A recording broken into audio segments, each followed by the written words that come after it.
Hi guys, my name is Alaja Opayemi Precious and I'm the host for today. And with me here is my co-host. Bamiboye Kende John. Yes, so we welcome you guys to a very interesting interview section. And this section is with our Father in the Lord. I'm sure you're very excited already. Our Father in the Lord, whose life has indeed inspired many and is still inspiring many. And this is no other person than Pastor Demola Awoyele, the lead pastor of Destiny Impact Church Akure. Thank you. Welcome, Daddy. Thank It's you such an honor to have you here with us I'm today. excited to be here too. Thank you so much, sir. So how do you feel today, Well, I feel great. I feel pumped up already. sir? All right. So let us dive into the discussion. And before then, in case you're not with your writing material, I would advise you to get that immediately because it's going to be a very wonderful section, packed with so many lessons and blessings, of course. So please get your writing materials ready. Now we are diving right into the discussion and starting with the first question. So, Daddy, as regard upbringing, they said when the scripture states that when the foundation is faulty, what can the righteous do? So, as regard your upbringing, how has your upbringing and your experience so far helped shape your life as regard ministry and faith? All right. So thank you for that question. For some of us who must have read some of my writings, especially daily devotional writings, I always mention or make mention of my mom. My mom was actually the one that God used to lay a very solid foundation for my ministry. Most of what I learned, I always say this, that the first time I had somebody pray in the spirit was from my mom. So that day I thought maybe she had gone mad or something has happened to her because right in her room, or I should go baptized in the Holy Spirit. So I started seeing her speaking in tongues. I attempted to wake up my brothers that what's happening to mommy. And she just signaled that she was okay. So she later explained that this was what happened to her. So I've seen her live out the Christian life. I've seen her, walk with the Holy Spirit. And then there's something that she always does while we're uh, growing up, devotion as a family. My dad was not always around. At the time, he was a military officer, so he was always away. All right. So, but my mom did the work of, the foundation laying for my Christian life and especially my ministerial life. Some of those things I learned from her really shaped my life as a Christian and, of course, as a minister. Thank you. Wow, that is indeed a very wonderful one. So, this is a message to all mothers out there. Please ensure you take care of your word because God will indeed ask from you.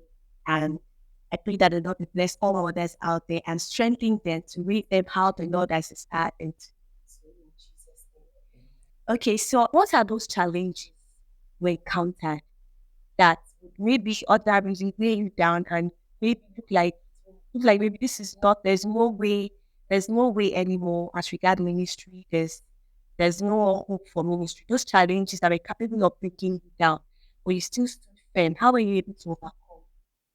Well, I wouldn't know if this question is directed towards my childhood, my upbringing, or maybe at my later years. But let me just summarize it this way. Most of the challenges I had, or I guess I had, that had the potential of truncating my life, my ministry, my destiny is challenges that relate to how to find my footing as far as maybe academics is concerned, and of course, maybe my esteem, because I actually grew up, in a relatively not too economically okay family. Let me put it that way. So maybe in the course of the interview, I'll still delve into a few of those things. So we actually grew up like that. So in a way, it attempted to affect my esteem. I used to tell people that if you see me speak and teach and preach so boldly and audaciously, you might not know that I was not like that before. I battled with some bit of low self-esteem or something. But when I encountered Christ, I think from GSS 2 upward, God began to talk to me, began to shape my perspective about myself and about people, about life in general. So that is on one side. On the other side, try to make sense of life. Try to believe the fact that, okay, so God has a great plan for me. He has a great future for me, despite the stuff that the family was going through at that time. It was a bit challenging, but somehow, the teachings, the people I met, the messages I listened to began to give me that assurance in my heart that despite all of these challenges, whatever God has in store for me still stands. And I began to lay hold on those promises and I began to move gradually and begin to make a sense of my life and God's plan and purpose for me. Thank you. Thank you very much, sir. Thank you. Once again, it's a privilege having you around. And I believe that he has been a blessing to our audience since he started speaking. All right, so to continue with the questions. So, Daddy, what inspired you to pursue ministry and how did you got to know it's your calling? Well, really, I was not inspired in that sense. Okay, maybe what you meant is that what led to my having to find myself in ministry to me was not more like I was inspired. That I saw somebody doing ministry and I felt, oh, I could also do the same. No, mine wasn't like that. Um, of course, I gave my life to Christ in 96, 90, 97. I was in GSS2 at that time. And then so I began to join school fellowship. All right. So from there, I started learning the things of God. I was exposed to some bit of leadership. I was an ESCO in my secondary school days. So my perspective for Christianity and ministry was being shaped. Even though at that time, it never occurred to me I was going to be in ministry. I just wanted to live a very, very fine Christian life. I want to be a blessing to people in my little way. But in 2003, was when God spoke to my heart that He has called me. That was May 2023, and has anointed me to be a preacher of the word and all of that. So that was how it all started. That was the day I began to realize that, oh, I was going to be in ministry. But prior to that time, I was just enjoying my Christian life, growing, getting better, and being a blessing to people. All right. So what you can call inspiration for me came as a result of an encounter I had with God, May 2003, when God spoke to me that He had called me to be in ministry. So everything began to change at that time. I began to see myself as a minister, as somebody who God will use to be a blessing to people in ministry. And I began to tailor my training, my development in that direction. And that has brought me to where I am today. Wow, thank you so much, Daddy. So, like he said, he didn't get the full picture of where he is now, just at a point. But then he followed God's leading. Like the Bible says in Psalm 37, 23, 24, that the steps of a good man are ordered by the Lord and he delights in his ways. So his steps were being ordered and he followed through. And as he followed through, he started getting pictures of where God is taking him and where he is now. What challenges have you faced in your ministry and how have you been able to overcome them? Okay, there are a number of them actually, but let me just say a few of them, just to at least answer your question, because ministry, of course, life generally is full of challenges. All right, but for me, in ministry, challenges I've faced so far is being able to rise to the occasion to do ministry despite contradictions. There are a few contradictions vis-a-vis my personality. All right. So if not that God called me, I wouldn't find myself in ministry because I am not. I used to tell people that I'm not really a people person, and some people would have noticed that even till now, it's just ministry that is bringing that aspect of me. And then also, I have not always seen myself as being out there or being at the front. So it was a bit of a challenge. But obviously, as I began to work with the Lord, as I began to grow, those challenges were surmounted, or those obstacles or challenges were surmounted. Then the another challenge majorly is having to obey the call of God to move from Lagos to Akure. It was more like about 9 years ago now. It was more like moving from the known to the unknown. was a major, major defining season of my life. But how I even got to carry my family because I was already married at that time. I still remember that day vividly. I had to pack our loads in one big truck like that. Was I crazy? All right, because you even but now when I look at it, I knew that God must have given me that impetus or that drive to do that. But it was more of a challenge because I was already in Lagos. I was pastoring for a denomination in Lagos. I was working as a telecoms engineer. So having to leave all of those and come over to Akure with nothing to bank on, as it were, or I was a bit of a challenge.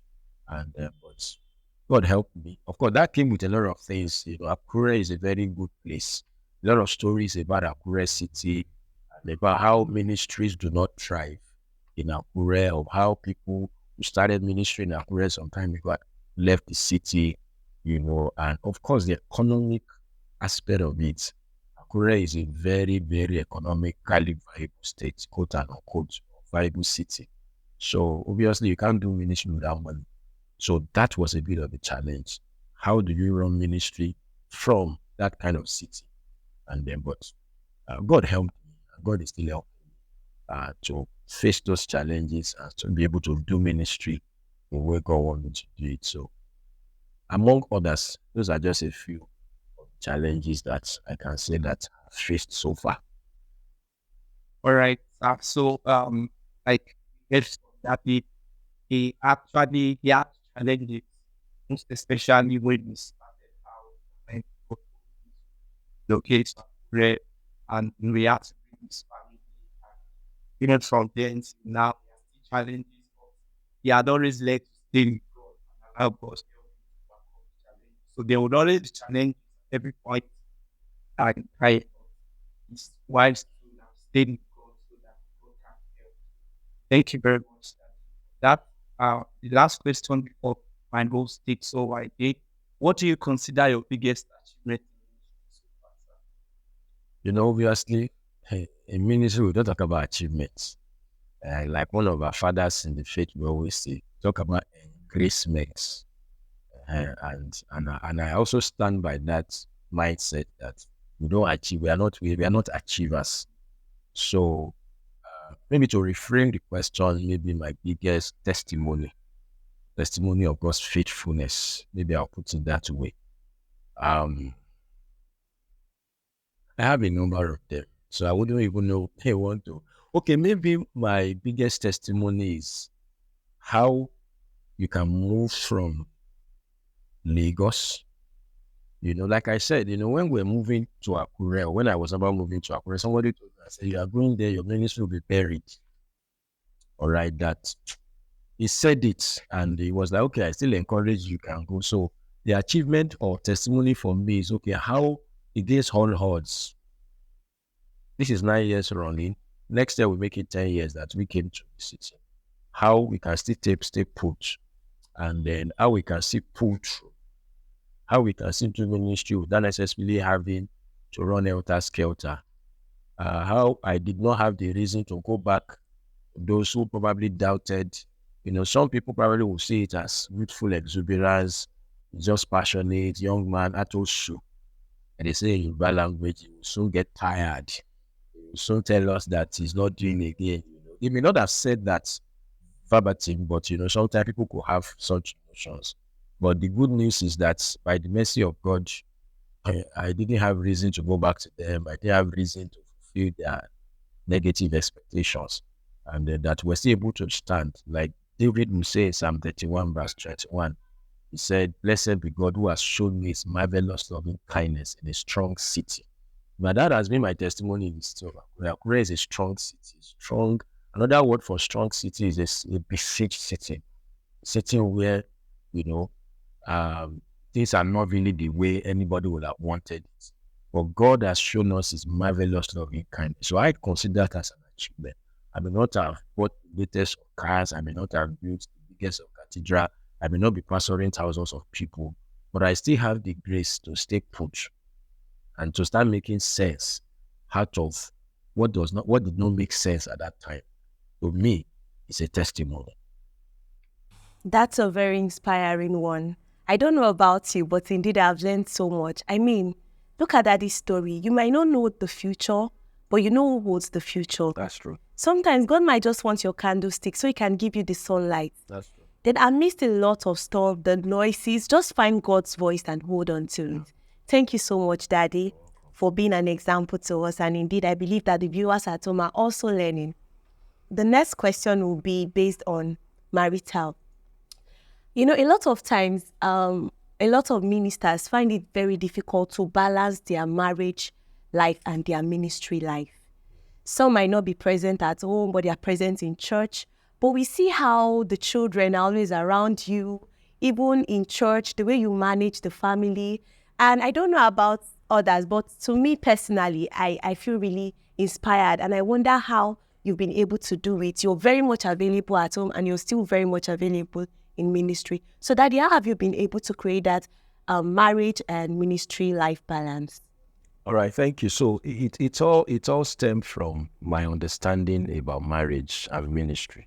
Because once somebody's understanding is faulty, it begins to affect a whole lot of other things. So my understanding about marriage and ministry is marriage itself is a ministry. All right. And I personally believe that's the way I was brought up, and I still do believe that marriage comes first. Marriage comes first. And then so knowing that marriage comes first, I don't see marriage as a distraction to ministry. In fact, anytime I spend with my wife, my children, I don't consider it as a waste. I don't consider it as something that, if I had that opportunity, I would have been doing ministry at this time. No, that time with my son, with my daughters, with my wife is ministry for me. Because sometimes if we see it as I should be praying by now, I should have been the no. You will not appreciate that family moment. So I do not see it as a distraction. I see it as a ministry itself. Because when God will judge a man, he will not only judge you based on what people call ministry, he will also judge you based on your marriage. They used to tell us, when I was still much younger in pastoral ministry, they used to tell us that your family is your first parish. They normally allude to this statement of Paul that greet the church that is in your house. Of course, they just use that coinage that your house is a church, and that's your first parish. You need to pastor or lead that church well, and that is consistent with 1 Timothy 3, when Paul was telling Timothy that if you want to choose a bishop or an overseer, you must be sure that he is guiding or leading his family well. So that understanding was a major one for me, knowing fully well that ministry and marriage are not mutually exclusive. All right, they are supposed to be together. Then the second thing is I also see my family or my wife and my children as part of the ministry. So I don't see them as, these people, they are these people I will have to deal with aside from ministry. They are part and parcel of whatever is happening in the ministry. So that has helped me really to give priority to the family, to ensure that, I've always said in our church that I think I learned that from the minister of the gospel several years ago, that it's better to cheat on the church and to be there for your family than to cheat on your family in order to be there for the church. So what that means is that there are some things I may want to do in the church, for the church, in terms of availability, that I may not be able to because of the family. So it's a good one. Than for you to cheat your family because you want to do ministry. Do you understand? And so I think what has helped me thus far is just my understanding from the outset, my perspective, and all that. So that has helped me. Thank you. Oh, thank you so much, Daddy. So the family and the ministry is the same thing, and your family is your first parish. I hope you're writing down something. Your jotter must be full by now. Okay, so Daddy, when it comes to ministry, sometimes the spouse also plays a lot of role. So now, how did you meet your spouse, and how has this relationship influenced your ministry? Okay, so if you have followed our ministry over time, I must have shared these stories countless number of times.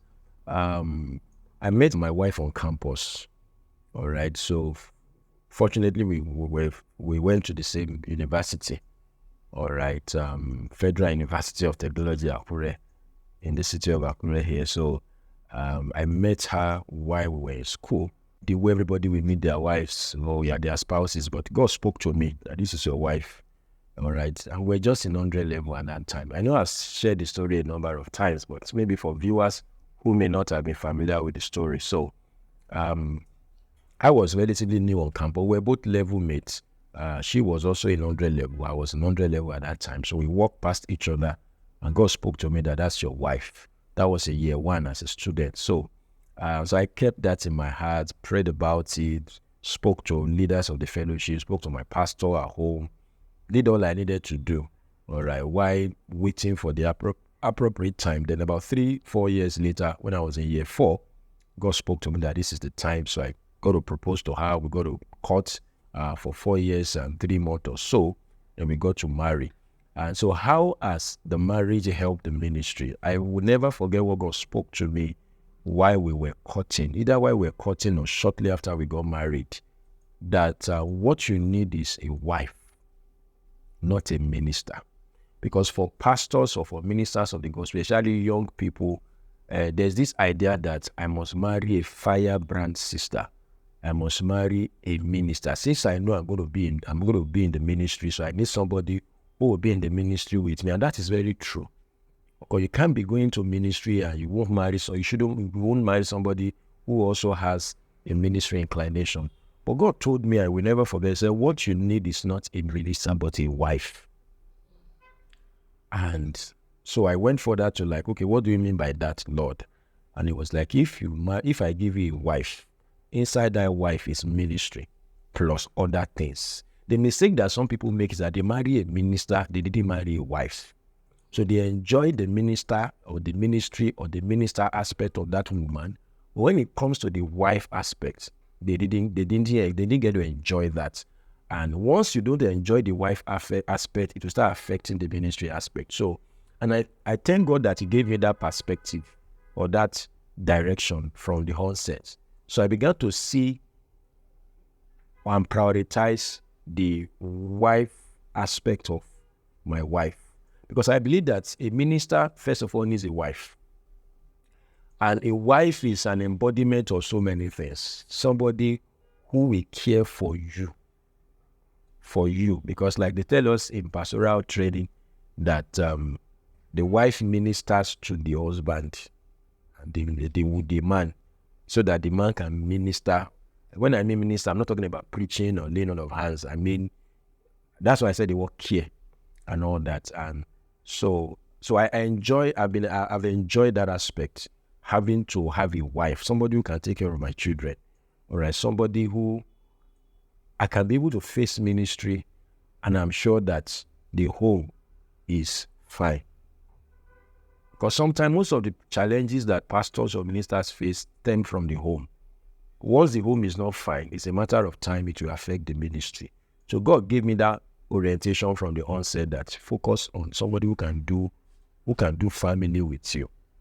And then, so of course that statement got me bothered. That does that mean that my wife will not be able to do ministry? No, I said no. Once you marry a wife, inside that is ministry. It's only a matter of time. So, and if you have related with my wife or engaged her for something, but I've noticed that this is not just a wife, it's a minister. So I thank God that I had that complete package. I didn't just have a minister that everybody's that man, woman will go firebrand. But when you get to, you have somebody who is giving you trouble. That has never been the case with my wife. So there's that home ministry balance. And it's because I focused on the wife as not just a minister. Because once you marry a wife, especially the one that God chooses for you, you can rest assured that inside that wife is ministry. Yours may not even be ministry. It could be any other thing that you want to do with your life, or that God has led you to, maybe a business person, maybe a career person. Don't look for somebody who is like you in that sense. Look for somebody who is really a wife, a complete package of a wife. And inside her, every other thing will come out. So that has been my own experience in balancing marriage and ministry. Thank you so much, Daddy. There's something I really paid attention to while Daddy was talking, and that is the aspect whereby at every stage, it was God. Listening to God, what God has to say to him. And he said something that even when God said it, he had to wait for the right time to proceed. And he said, in a wife, there's ministry and other packages. So thank you so much, Mommy, if you're watching this. Thank you so much. Okay, Daddy, so what are some of the important lessons you've learned so far in your journey? Okay, important lessons. The first I would like to say is to always honor God.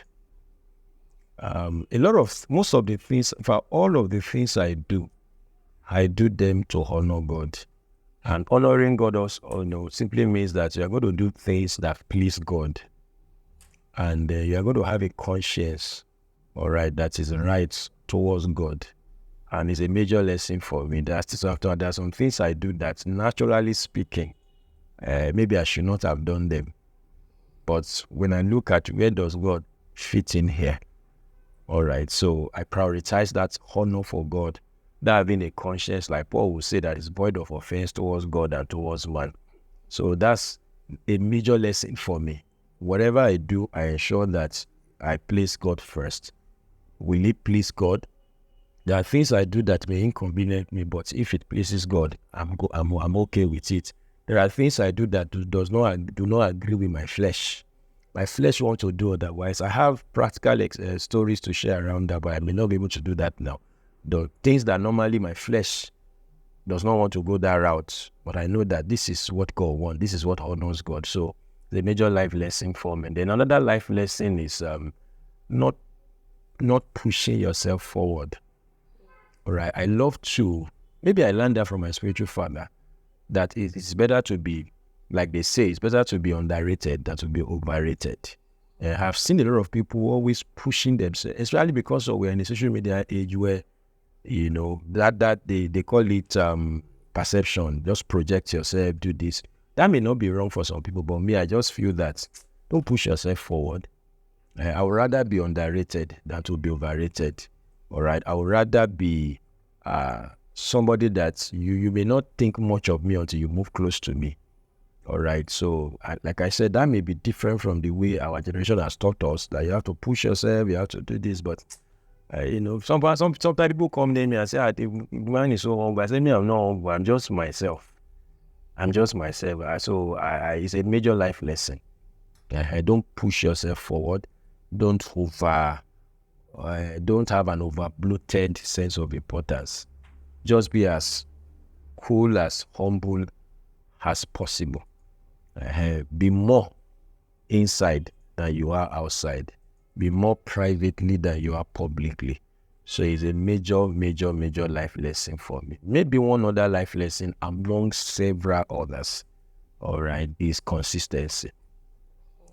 I believe that consistency to me is key. It's part of the things I learned early, that it doesn't matter who you want to become or what you want to be in life, just be consistent. And I've seen a lot of people who are not consistent.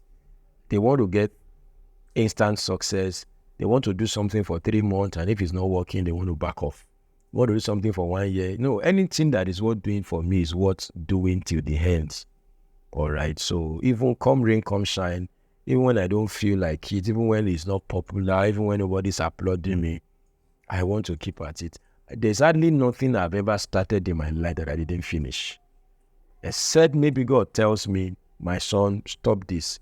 But I start something, and because it's not giving results, or people are not applauding it, or it's not convenient for me, I stop it. No, that's not me. Well, there are times you need to tweak some things, you need to rejig your strategy. But if you do all that, it's just because you want to keep at it. So it's a major life lesson for me that once you stay consistent, whether in business, in career, in ministry, even in marriage, the marriage you think is struggling today, just stick to it. Be consistent. Consistency simply means to continue to apply effort in the same direction. Don't scatter your effort. Don't do this one today, tomorrow you do another one. I've been in Akure for 9 years, going to 10 years now. I've never thought of going to another place. But if God do lead me today, I will go. But I'm not in Akure. I'm now thinking about other place. I'm here and I want to give my best. That is only a matter of time. The results will show. So whether it's in ministry, it's in career, academics, business, marriage, whatever you, consistency is the hallmark of greatness. Very important. Wow. Thank you so much, Daddy. Consistency. Wow. Then honoring God, prioritizing honoring God above every other thing. Then it is better to be underrated than to be overrated. Thank you so much, sir. So another question, Daddy. A lot of young ministers out there, or a lot of young people coming up, and they are actually looking at a path in ministry, maybe to go into ministry. What would you advise them? What do you have to tell them? Well, I would say that first of all, I don't know what you mean by going into ministry. We've said it over and over again. Everybody is into ministry. Everybody is a minister. But I guess what you're trying to say is that going into church ministry, pulpit ministry. So the first thing I want to tell such people, such person is ensure you are called. The call is the foundation for ministry. Ensure that God is actually leading you. Especially in the generation that ministry, the dynamics around ministry is not the way it used to be. So just ensure you are called. And the second thing is, of course, I wouldn't be going into the details of, okay, how do you know you are called? If you don't know how you know that you are called, then you still should not even think about going into ministry. Just go and settle the basis of how to hear God, how God leads you and all that. So once you have passed that level and you know that God called you, the second thing is to go for training. Go for training. In fact, the time between when God calls you into pulpit ministry and when you eventually launch out, you must fill it up with training. It takes more than being called to do ministry. One has to be trained. And I believe there are unintentional or informal training that God has been training you for ministry even where you are not aware of. But immediately you get to know that you are going into ministry, because the mistake that some people make is that once they know they are called, they want to step out. Don't step out. That call is just an awareness that, oh, this is what God wants to do with your life. It does not equate that you should step into it now. So go for training. And if I may say, the deeper you stay in training, the better. I will have said the longer, but I use the word deeper because it's not first about the length, 10 years, 20 years. You can be in training for 20 years and you're not really deeply into it. So whether you will say deeper or longer, but I must say that training must be thorough. I was saying something in the material I was writing that Jesus was trained for 30 years. Therefore, he was able to do ministry for 3.5 years. So it looks to me as if that length of training impacted the shortness of manifestation. But today, people want to be trained for 3.5 years and they want to do ministry for 30 years, 40 years. It doesn't happen that way. All right. So training is the second thing. And training will also involve joining yourself with somebody somewhere, a church or a ministry that is already doing what it is that God wants you to do.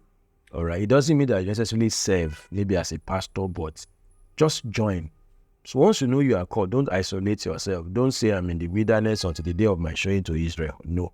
That wilderness is not a place. It's a heart positioning. It's a process you are going through. And that wilderness may mean that you are staying, you are with somebody or a ministry or a church that is, doing what it is God wants you to do. So be there, learn, serve, sow seeds into your own future. All right, because the mistakes are saying me that God has called me, they want to step out or they want to wait and stay behind and say, I'm waiting for God to call me and for God to release me.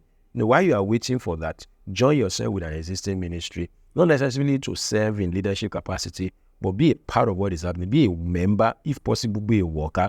All right, invest your time, invest your energy into that work, sow seeds that you will reap in your own future. Then use that opportunity to learn, to observe, because the bulk of ministry is not going to be what you read in a book, to be what you observe. Like Paul was telling them in Philippians 4:9, he said, the things you have heard, you have seen, all right, that you have, had in me, you have seen, do.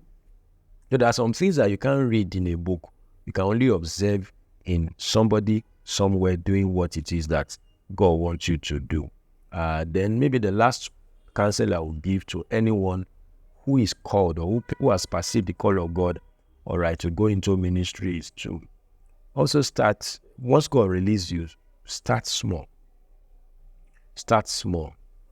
That has always been the strategy of God. Anything big, we always start small.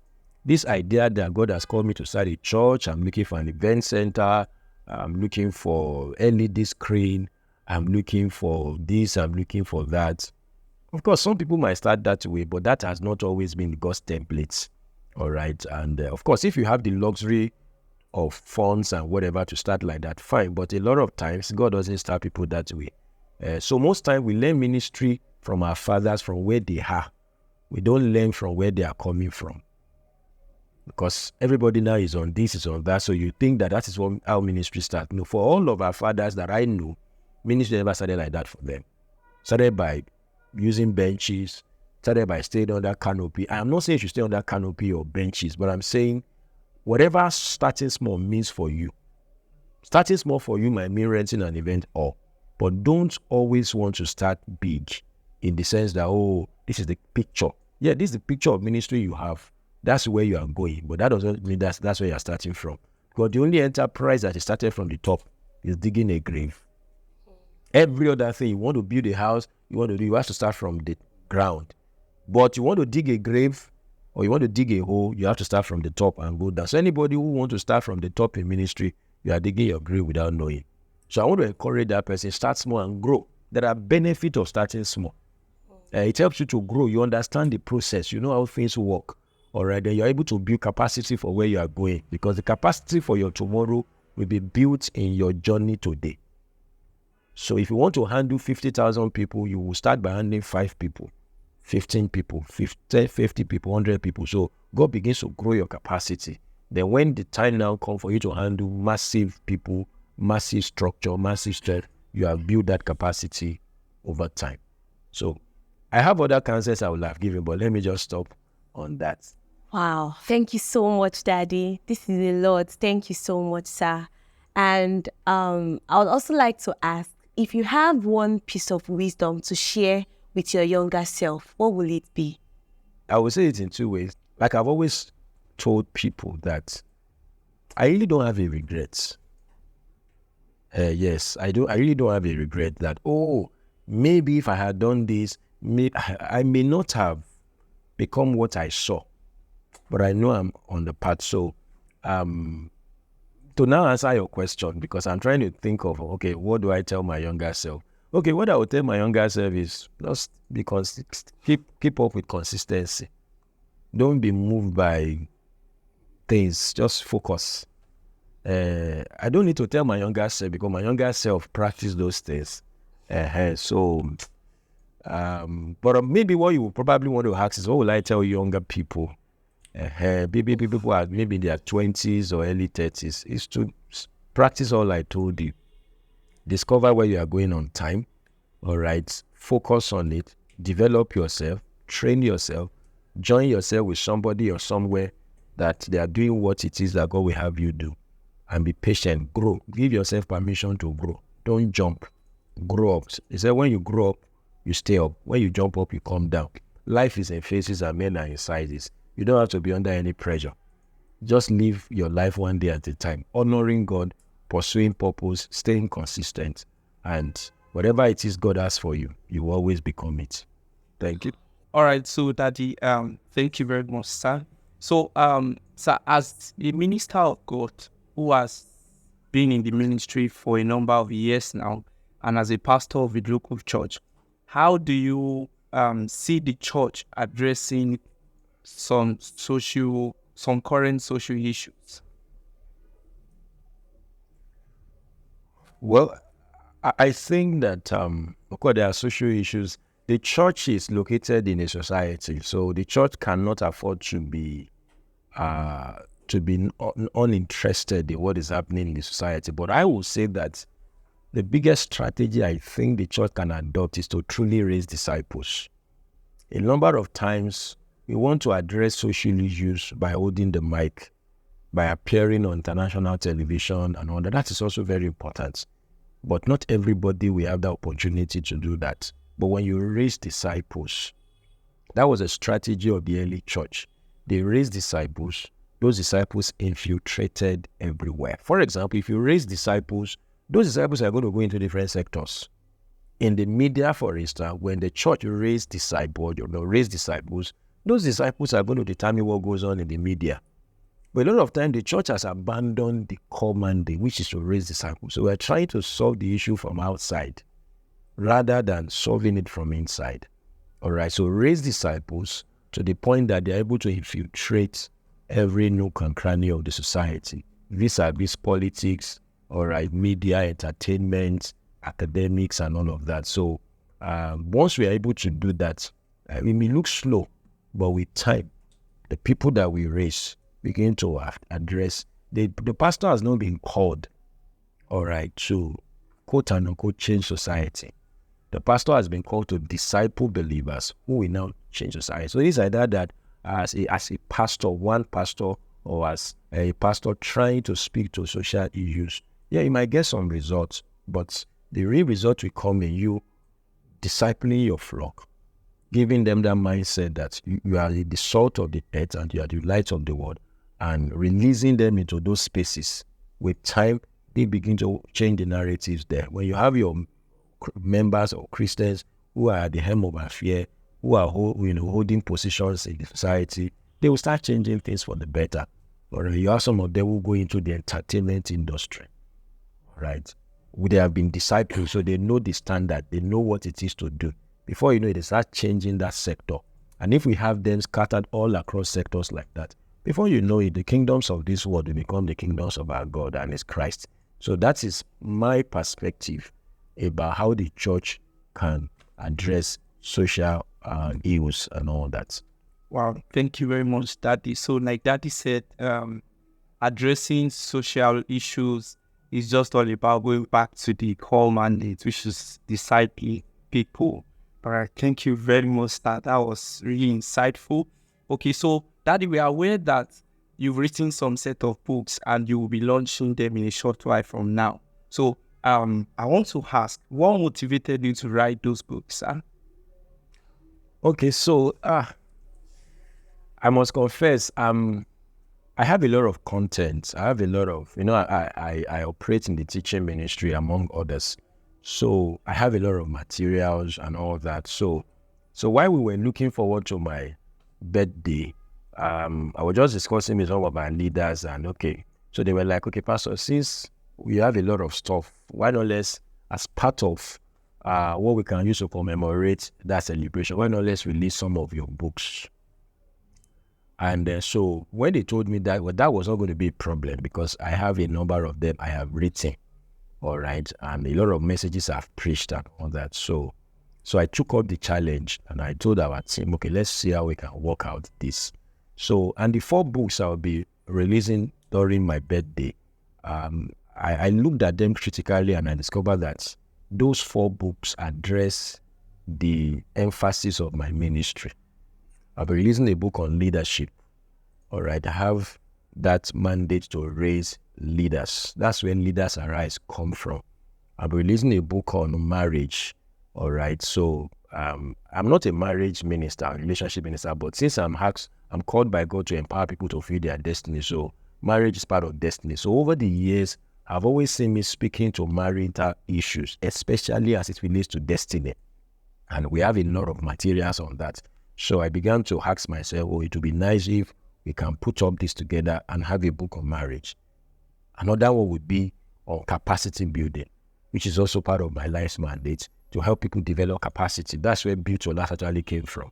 So I'm releasing a book on capacity building. Then, of course, we're also going to release a book on destiny decisions, all right, because our lives are a product of decisions. And over the years, I've seen some major decisions I've made. And now God has helped me to at least come thus far by making such decisions. So we're going to release books around those areas. And so those books speak to the core of my ministry.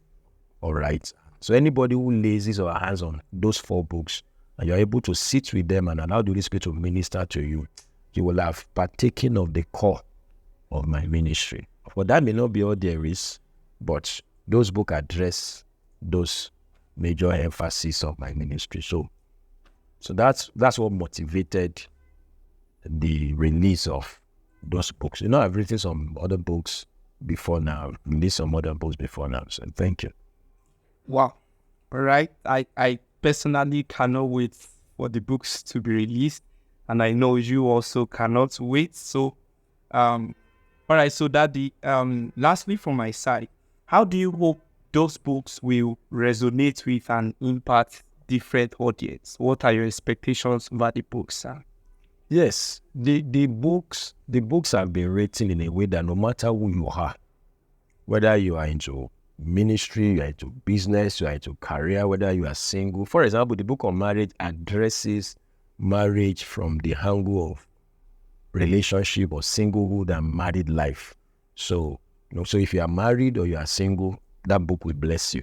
All right. Then, for example, the book on leadership, everybody needs leadership, whether you are into business, whether you are a career person, whether you are a pastor, so everybody, even as a parent, as a mom at home, as a dad, there is leadership involved in that. So that book will also get to bless you. Then, of course, the book on decisions, everybody, all of us make decisions every day.